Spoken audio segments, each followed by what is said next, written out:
Addict ആവുക എന്നല്ലേ നമ്മൾ പറയാ. ഇംഗ്ലീഷിൽ അങ്ങനെ തന്നെ പറയാ, അടിമയാകുക എന്നാ പറയാ. തെറ്റായ ശീലങ്ങൾക്ക് അടിമയാവും, തെറ്റായ പ്രവർത്തനങ്ങൾക്ക് അടിമയാവും, തെറ്റായ ആഗ്രഹങ്ങൾക്ക് അടിമയാവും. അങ്ങനെയാണ് മനുഷ്യനിങ്ങനെ കേടുവരിക. ഒരു ദിവസം ഒരമ്മയുടെ ചെറിയ കുട്ടിയുണ്ട്. ആ കുട്ടി ഇങ്ങനെ മുറ്റത്ത് കളിച്ചുകൊണ്ടിരിക്കുന്ന സമയത്ത് അവിടെ ഒരു ചെമ്പിൻ്റെ കുടമുണ്ട്, ചെമ്പിൻ്റെ കുടം.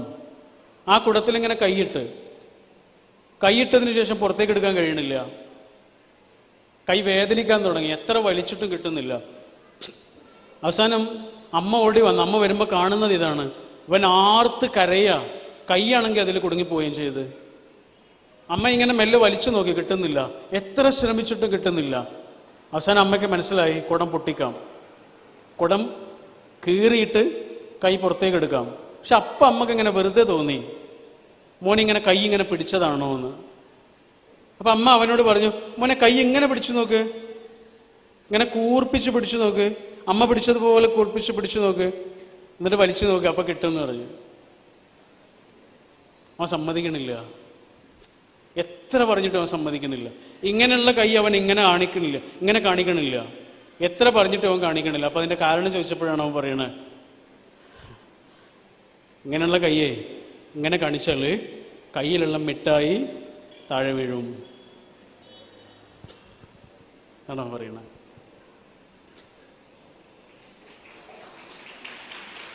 അതാണ് അവൻ പറഞ്ഞത്. ഇടാത്ത മിഠായിയുടെ പേരാണ് ദുശീലങ്ങൾ. അത് വിടൂല. എത്ര തന്നെ അപമാനങ്ങൾ വരുമെന്നറിയോ നിങ്ങൾക്ക്? എത്രയൊക്കെ ആളുകളുടെ വെറുപ്പ് സമ്പാദിക്കേണ്ടി വരുമെന്നറിയാം. എത്ര ആളുകളുടെ ഇകഴ്ത്തൽ, പരസ്പരം നമ്മളെക്കുറിച്ച് പറയുന്നത് എത്ര ആളുകൾ പറയുമെന്നറിയോ?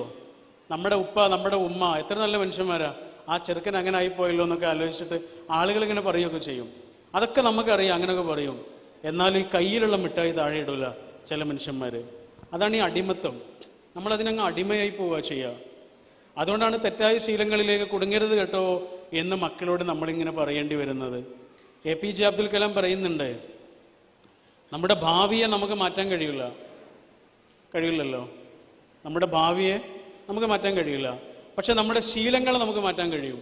അത് ഇന്നുള്ളതാ. ഇന്നുള്ള നമ്മുടെ ശീലങ്ങളെ നമുക്ക് മാറ്റാൻ കഴിയും. ഈ ശീലങ്ങൾക്ക് നമ്മുടെ ഭാവിയെ മാറ്റാൻ കഴിയും.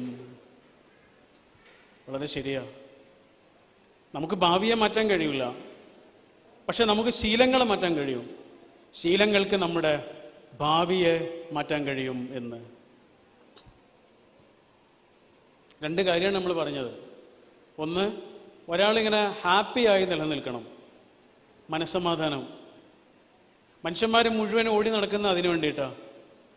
ഒരാൾക്ക് സമാധാനം ഉണ്ടാവണം എന്നുണ്ടെങ്കിൽ ഒറ്റ കാര്യമേ ഉള്ളൂ, നമ്മൾ എവിടെയാണോ ഉള്ളത് അവിടെ ഹാപ്പിനെസ് കണ്ടെത്തണം.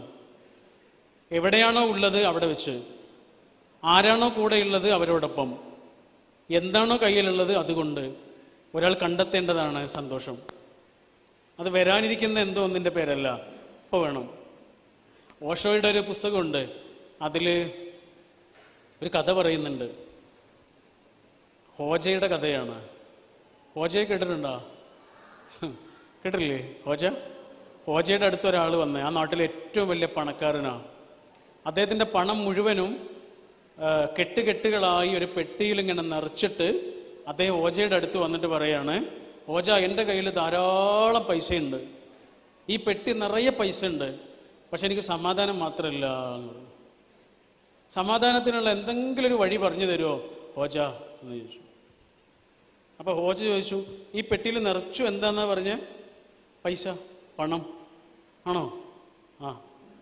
ഇത് കേട്ട പാടെ ആ പെട്ടി എടുത്തിട്ട് ഓടിക്കളഞ്ഞു. ആര്? ഹോജ. ഇയാൾ പിന്നാലെ ഓടി, ഹോജയെ കിട്ടിയില്ല. അയാൾ അവിടെ ഇരുന്ന് കരയാൻ തുടങ്ങി. ആളുകളൊക്കെ വന്ന് ചോദിച്ചു, എന്തിനാ കരയണേ?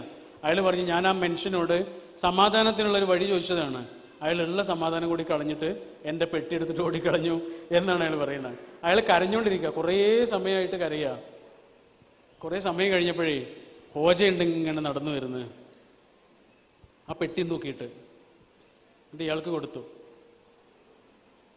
ഒരു സോറി പറഞ്ഞിട്ട് ആ പെട്ടി അയാൾക്ക് കൊടുത്തു. അയാൾ വേഗം തുറന്നു നോക്കി പെട്ടിയെ. പൈസ വല്ലതും എടുത്തിട്ടുണ്ടോ എന്നറിയാം. ഇല്ല, ഒന്നും എടുത്തിട്ടില്ല. ഒരു കെട്ടുപോലും പൊട്ടിച്ചിട്ടില്ല, അതേപോലെ തന്നെ കിടക്കുന്നുണ്ട്. അയാൾ നെഞ്ചത്ത് കൈവച്ചിട്ട് പറഞ്ഞു, ഹൗ സമാധാനമായി എന്ന് പറഞ്ഞു. ഹൗ സമാധാനമായി. അപ്പോൾ ഓശ ചോദിച്ചു, നിങ്ങൾ നേരത്തെ ഇല്ല എന്ന് പറഞ്ഞത് എന്തായിരുന്നു? സമാധാനം. ഇപ്പൊ കിട്ടിയെന്ന് പറഞ്ഞത് എന്താ? സമാധാനം. ഈ കഥ പറഞ്ഞിട്ട് ഓഷോ ചോദിക്കുന്നുണ്ട്, അയാൾക്ക് ഇപ്പൊ സമാധാനം കിട്ടാനുള്ള കാരണം എന്താണ്? പൈസയാണോ? ആണോ? പൈസ അയാളുടെ കയ്യിൽ നേരത്തെ ഇല്ലേ? അല്ലേ? ഇപ്പൊ എങ്ങനെ സമാധാനം കിട്ടിയത്? സമാധാനം എന്ന് പറയുന്നത് നമ്മുടെ ഉള്ളിൽ നിന്ന് നമ്മൾ കണ്ടെത്തേണ്ടതാണ്. അത് എവിടുന്നെങ്കിലും കിട്ടേണ്ട ഒന്നല്ല. എവിടുന്നെങ്കിലും കിട്ടേണ്ട ഒന്നാണ് എന്ന് നമ്മൾ തീരുമാനിക്കുന്ന നിമിഷം മുതൽ നമ്മുടെ സമാധാനം ഇല്ലാതാവുക ചെയ്യുക. കാരണം എവിടെ നിന്നും നമുക്കത് തികയാതെ വരും. ഒന്ന് കഴിഞ്ഞാൽ ഒന്ന്, അത് കഴിഞ്ഞാൽ മറ്റൊന്ന്, അത് കഴിഞ്ഞാൽ മറ്റൊന്നായിത്തീരും. ഹാപ്പിനെസ് മാത്രം ഉണ്ടാവില്ല. അതുകൊണ്ട് ഒരാൾ അയാളുടെ ലക്ഷ്യങ്ങളിലേക്ക് എത്താൻ കഴിയുക എന്നുള്ളതും വലിയ സ്വപ്നങ്ങൾ കാണുക എന്നുള്ളതുമാണ് ജീവിതത്തിൻ്റെ വിജയത്തിൻ്റെ നേട്ടങ്ങളുടെ ഒക്കെ പ്രധാനപ്പെട്ട സോഴ്സ്. കുറേ നേരമായി ഞാൻ പറഞ്ഞുകൊണ്ടിരിക്കുകയാണ്. മടുപ്പ് വരുന്നുണ്ടാ? ഒരു കാര്യം ചെയ്യാം, നമ്മുടെ അടുത്തിരിക്കുന്ന ആൾക്കൊന്ന് കയ്യൊക്കെ ഒന്ന് കൊടുക്കുമോ? പേരൊക്കെ ഒന്ന് ചോദിക്കുമോ? എല്ലാവരും പേര് ഒന്ന് പറഞ്ഞ് പരിചയപ്പെടുമോ? ഞാൻ പറയട്ടെ. അപ്പോൾ നമ്മൾ പറഞ്ഞത്, നമ്മുടെ ഒരു ലക്ഷ്യത്തിൽ നിന്ന്, എയിമിൽ നിന്ന് നമ്മളെ പിന്തിരിപ്പിക്കുന്ന കാര്യങ്ങളൊക്കെ കുറേ ഉണ്ടാവും. അതിൽ നിന്ന് അതിനെ ഒരാൾ എത്ര ശ്രദ്ധയോടെ കരുതലോടെ പേടിക്കുന്നുണ്ട് എന്നുള്ളതാണ് പ്രധാനം. ഓക്കെ, നിങ്ങൾ പോകണോ?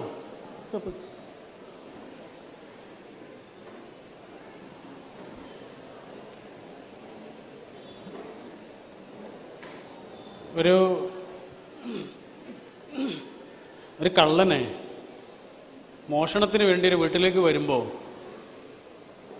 അയാളുടെ ഏറ്റവും വലിയ പേടി എന്തായിരിക്കും എന്നറിയാം? ആ വീട്ടിലെ നായയായിരിക്കും.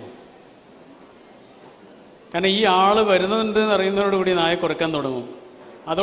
അതോടുകൂടി വീട്ടുകാരുണരും ഇയാളുടെ പരിപാടി നടക്കൂല. അതുകൊണ്ട് അയാൾക്ക് ഏറ്റവും വലിയ പേടി ഉണ്ടാവുക നായയായിരിക്കും. അതുകൊണ്ട് ഇയാൾ എന്താ ചെയ്യാന്നറിയോ? വരുമ്പോൾ തന്നെ നായക്ക് കൊടുക്കാൻ ഒരിറച്ചി കഷ്ണമായിട്ടാണ് വരിക. നായക്ക് കൊടുക്കാൻ ഒരിറച്ചി കഷ്ണമായിട്ടാണ് വരിക. എന്നിട്ട് നേരെ അയാൾ വന്നിട്ട് ആ കൂട്ടിലേക്ക് ഇറച്ചി കഷ്ണം ഇടും. നായക്ക് ഭയങ്കര സന്തോഷമായി. എന്ത് സ്നേഹമുള്ള കള്ളൻ എന്നാണ് നായ ആലോചിക്കണേ. ആ ഇറച്ചി കഷ്ണം നായ വെട്ടി വിഴുങ്ങും.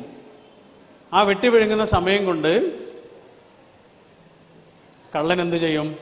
അയാളുടെ പരിപാടികളെല്ലാം നടത്തും.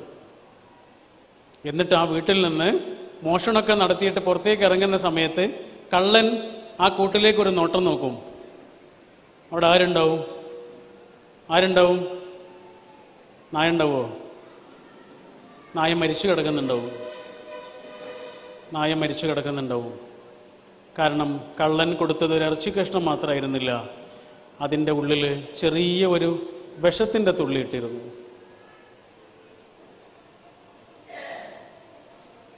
ഇതാണ് തെറ്റായ കൂട്ടുകാർ നമ്മൾക്ക് സമ്മാനിക്കുന്ന തെറ്റായ ശീലങ്ങൾ. അത് നമ്മളെ നശിപ്പിക്കുക. സ്നേഹമാണ് എന്ന് നമുക്ക് തോന്നും, പക്ഷെ അത് സ്നേഹമായിരുന്നില്ല എന്നും അതിനകത്ത് നമ്മളെ തന്നെ നശിപ്പിക്കുന്ന ചിലത് ഒളിപ്പിച്ചു വെച്ചിട്ടുണ്ടായിരുന്നു എന്നും കുറേ കാലം കഴിഞ്ഞിട്ടാണ് ഒരാൾക്ക് മനസ്സിലാവുക.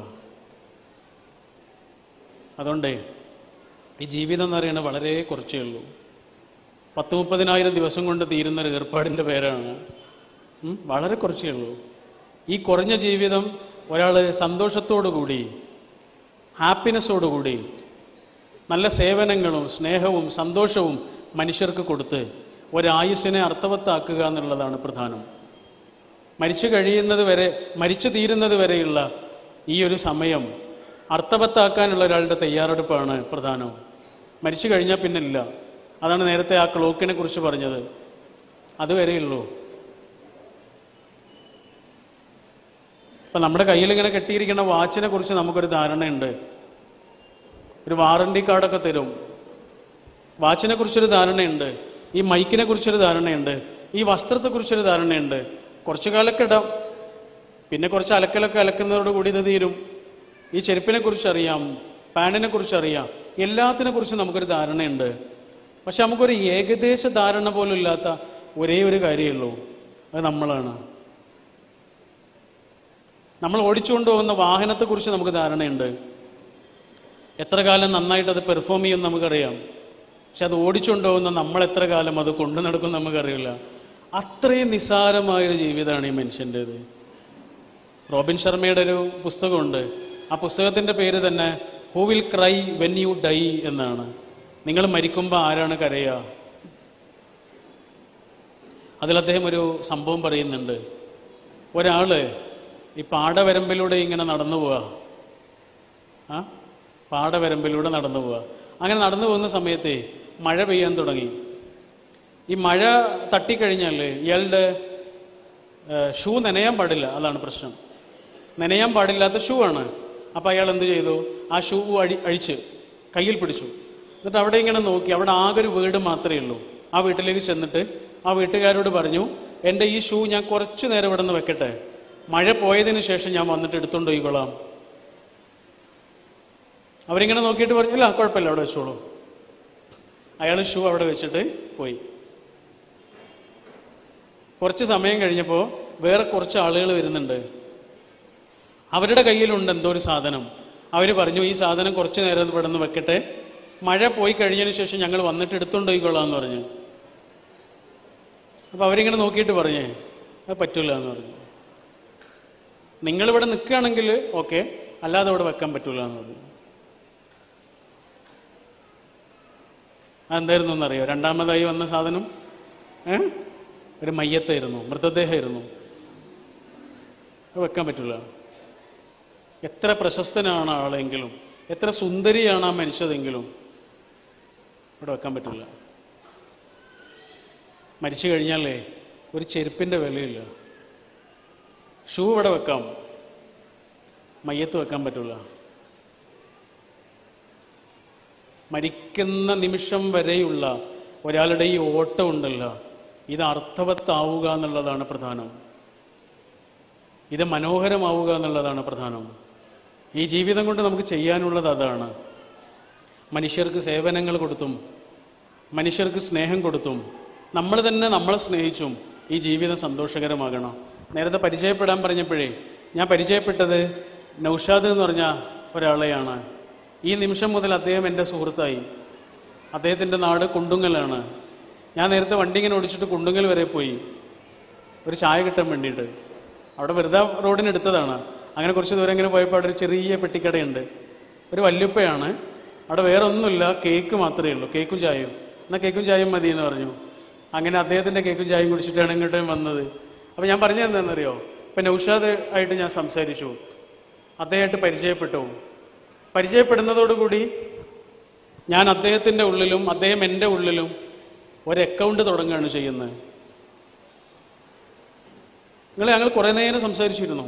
അദ്ദേഹത്തിൻ്റെ സങ്കടങ്ങളൊക്കെ എന്നോട് പറഞ്ഞു, എൻ്റെ സങ്കടങ്ങളൊക്കെ അങ്ങോട്ടും പറഞ്ഞു. ഞങ്ങൾ ഇടയ്ക്കിടയ്ക്ക് കാണും, സംസാരിക്കും, ചാറ്റ് ചെയ്യും. നല്ല ബന്ധമായി തമ്മിൽ. ആ അക്കൗണ്ട് ഇങ്ങനെ നിറയാൻ തുടങ്ങും. അതിനിടയ്ക്ക് ഞങ്ങളുടെ ഇടയിൽ ചെറിയൊരു വഴക്കുണ്ടായി, ചെറിയൊരു പിണക്കുണ്ടായി. പക്ഷെ ആ പിണക്കം പെട്ടെന്ന് തീരും. കാരണം എന്താണെന്നറിയോ? അക്കൗണ്ട് നിറഞ്ഞു കിടക്കുകയാണ്. 10 ലക്ഷം രൂപയുണ്ട് അക്കൗണ്ടിൽ. അതിൽ നിന്ന് 1000 രൂപ പിൻവലിച്ചാൽ നമുക്ക് എന്തെങ്കിലും സങ്കടം വരുമോ? വരില്ല. എന്നാൽ ആകെ 1000 രൂപയുള്ളൂ. അതിൽ നിന്ന് 900 പിൻവലിച്ചു. സങ്കടം വരുമോ? സങ്കടം നല്ലോണം വരും. ഈ അക്കൗണ്ട് ഉണ്ടല്ലോ, ബാങ്കിലെ അക്കൗണ്ട് പോലെ ഒരു പക്ഷെ അതിനേക്കാൾ പ്രധാനമാണ് ഈ അക്കൗണ്ട്. ഇതെന്താണെന്നറിയോ നിങ്ങൾ? ഈ അക്കൗണ്ടിൻ്റെ പേര് ലവ് അക്കൗണ്ട് എന്ന് പറയാം. അത് ഭാര്യയും ഭർത്താവും തമ്മിലുണ്ട്, മക്കളും ഉമ്മയും ഉപ്പയും തമ്മിലുണ്ട്, അയൽക്കാരുമായിട്ടുള്ള ബന്ധത്തിലുണ്ട്, ഉമ്മയും വാപ്പയുമായിട്ടുള്ള ബന്ധത്തിലുണ്ട്. എല്ലാ ബന്ധങ്ങളും ഓരോ അക്കൗണ്ടാണ്. അത് കാലിയാകാൻ പാടില്ല. എവിടെയാണോ കാലിയാകുന്നത് അവിടെ അതിങ്ങനെ വരണ്ട് പോകും. അക്കൗണ്ടിൽ പൈസയില്ല. നമ്മൾ ATM എത്ര തവണ ഇട്ടാലും ഐ ആം സോറി എന്നാ പറയാ. സോറി എന്നാ പറയാ. ATM മെഷീന് പൈസ ഇല്ല. ATM പോയിട്ട് ഇങ്ങനെ ഉരസിയത് കൊണ്ട് കാര്യമില്ല, പൈസ ഉണ്ടാവില്ല. കാരണം അക്കൗണ്ട് ശൂന്യമാണ്. അക്കൗണ്ടിൽ എന്താണുള്ളത് അതാണ് പുറത്തേക്ക് വരിക. ശൂന്യമാണെങ്കിൽ ശൂന്യതയാണ് പുറത്തേക്ക് വരിക. നമ്മൾ ടാങ്കിൽ കൊണ്ടുപോയിട്ട് കേടായ വെള്ളമാണ് നിറച്ചതെങ്കിൽ പൈപ്പ് തുറന്നാലേ കേടായ വെള്ളമേ വരുള്ളൂ, നല്ല വെള്ളം വരില്ല. അപ്പം മക്കളോടുള്ള ബന്ധത്തിലാവട്ടെ, ഭാര്യയും ഭർത്താവും തമ്മിലുള്ള ബന്ധത്തിലാവട്ടെ, എല്ലാ ബന്ധങ്ങളിലും ഈ അക്കൗണ്ട് ഇങ്ങനെ നിറഞ്ഞു കിടക്കണം. അത് കാലിയാകാൻ സമ്മതിക്കരുത് നമ്മൾ.